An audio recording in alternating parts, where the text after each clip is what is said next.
I have a vision of what I want to look like, and it's as we said earlier, you can't explain a vision. That's what makes it a vision. That I'm going after. My body naturally likes to hold a certain amount of muscle. The amount of muscle that each body should hold, can hold, is determined by the skeletal structure. It's just like horses. You have different types of horses. You have the Arabians, the race horses. And you look at them; they're lean and they're muscular, and they've got thin legs and small waists and everything, and they're built for speed. Like a greyhound is built for speed. Greyhound is a pretty big dog, tall and long and all, but it doesn't carry a whole lot of muscle, because that's not its function. Whereas in horses, you have a Clydesdale or a mule, who are big, heavy, stocky. They got huge bones, huge hoofs, and everything, and they carry more muscle. And with dogs, you get a Rottweiler, and a Rottweiler and a Greyhound are pretty much the same size insofar as height and length and all. But the Rottweiler is heavily muscled because he has a heavy frame. And humans are the same way. We come in all ranges,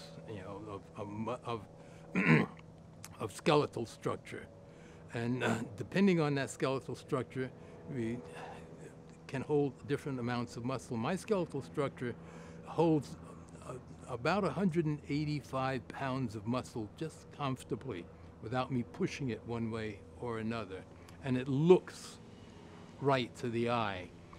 When a person is carrying more muscle than the skeletal structure was designed to carry, your impression of that person is that they're big, and if they're not carrying as much as they can carry, as this frame is designed to carry, your impression is skinny. But when it's right on, it just looks right. It just looks balanced.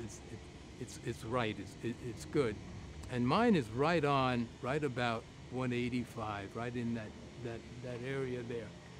So right now I weigh 180, and when I start working out and expending more calories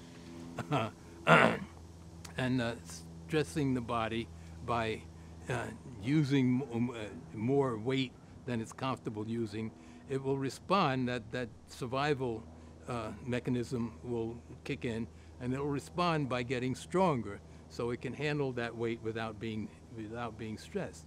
And I'll push it up to about 185, and about that weight, I think I'll have a look that will appeal to the average person without looking like a bodybuilder. So that's what I'm after. Something that the average person can say, I'd like to look like that, or that's possible. So that's what I'm after. And to look like that at 77, I think will inspire some people to say, okay, if it's possible, and because people will come up to me and say, boy, I'd love to look like you when I get to your age, or I just love to look like you. And I'll say, well, how old are you? And they say, oh, I'm 50. I say, okay, you got 25 years. You can do pretty much anything you want in 25 years if you really want to, unless you're so horribly out of shape that it's impossible, and I don't see that. So I'm hoping that the 50s people in their 50s or even 60s will say, okay, that's reasonable, that's possible. Let me see how close I can get. I just want to break that psychological thing of I'm at the mercy of nature. And we know nature is fuck you up.